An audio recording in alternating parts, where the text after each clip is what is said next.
Yun. Hi ka-sardines! Welcome back dito sa ating channel, dito sa Sardinas TV. For today's episode nga pala, magluluto tayo ng sinampalukang sardines na request ng ating ka-sardines na si Abalos J, ang ating kababata at kaibigan, si Kaibigang Isong. At sa'yo, Kaibigang Isong, ito ang iyong request. At sa mga nanay-tatay na nais din subukan ng ganitong recipe, malay nyo magustuhan ng inyong mga chikiting. Kaya tara, samahan nyo kami sa pagluluto ng sinampalukang sardinas recipe.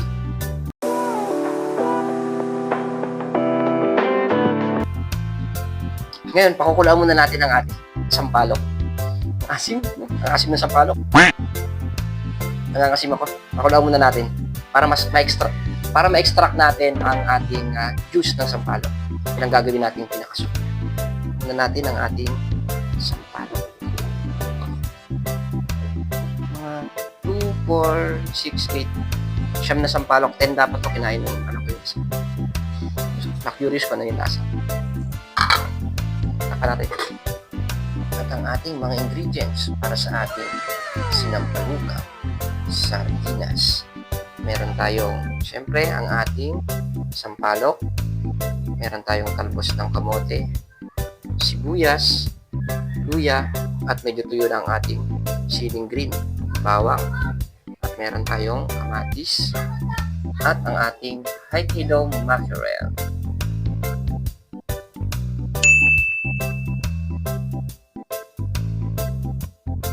Tikman natin yung sabaw kung medyo kumapit na yung lasa ng sampalok. Para palambot na siya.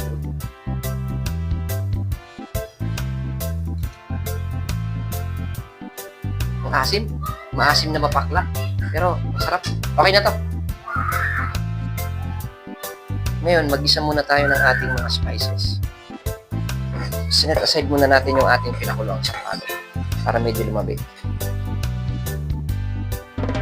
Sa bilis ng panahon natin ngayon, may mga recipe talaga na hindi na natin ngayon madalas matikman. Pero sa recipe na lulutuin natin ngayon, ay ibabalik ko kayo sa nakaraan. Dahil may mga lutuin na pag natikman mo, ay maalala mo ang iyong kabataan.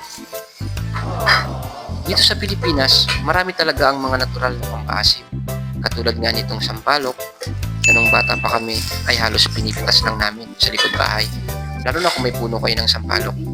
At gamit ang sampalok, naalala ko yung nanay ko dati.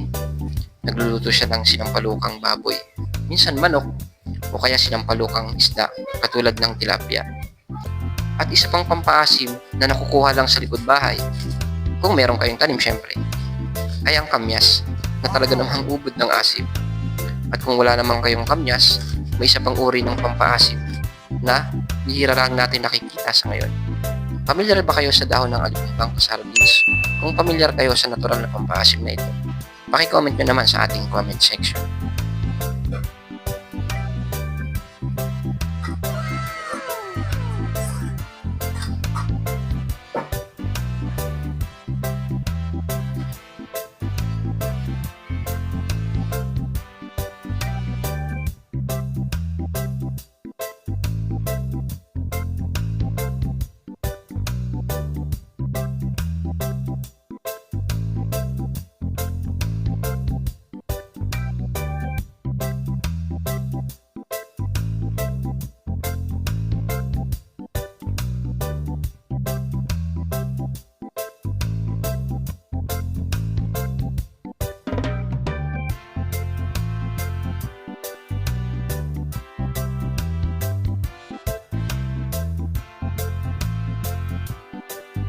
Almost na yung ating sinampalukang sardines.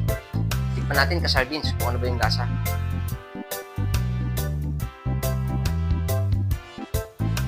Kung ano ba yung lasa nito. Kung papasa ba sa panlasa ng mga bata.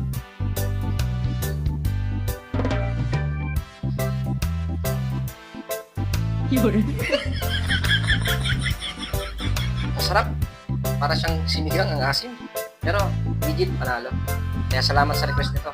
Kaya sa'yo, Kaibigang Isong, the best panalo. Okay na to. Okay na to. Tikman natin ka-sardines kung ano ba yung lasa ng ating sinampalukang sardines. Tikman ko na.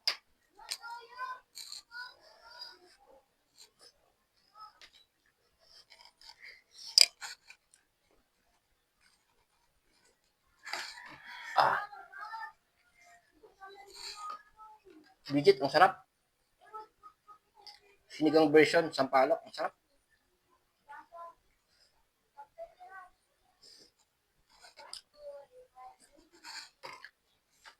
Kaya sa mga nanay-tatay at sa kasabins natin na si Kaibigang Iso, salamat sa iyong request. Dahil ang sampalok sardines ay legit na masarap. At pwede nyo rin itong i-try sa inyong mga bahay. At oo nga pala, kung umabot kayo sa dulo ng video natin, baka naman pwedeng makahingi ng isang like at pakishare na rin ang ating video. At i-follow nyo na rin kami sa aming YouTube channel, TikTok, at sa ating channel na ito, ang ating Sardinas channel. At sa mga nanay-tatay at mga kasardines natin sa iba't ibang lugar, kung meron kayong natataming recipe sa sardinas, may comment nyo naman sa ating comment section. At malay nyo, sa susunod, ang recipe nyo na ang ating lutuin. Salamat ka sardines sa pagsama. See you sa next episode dito sa Sardinas TV. Bye! Paalam!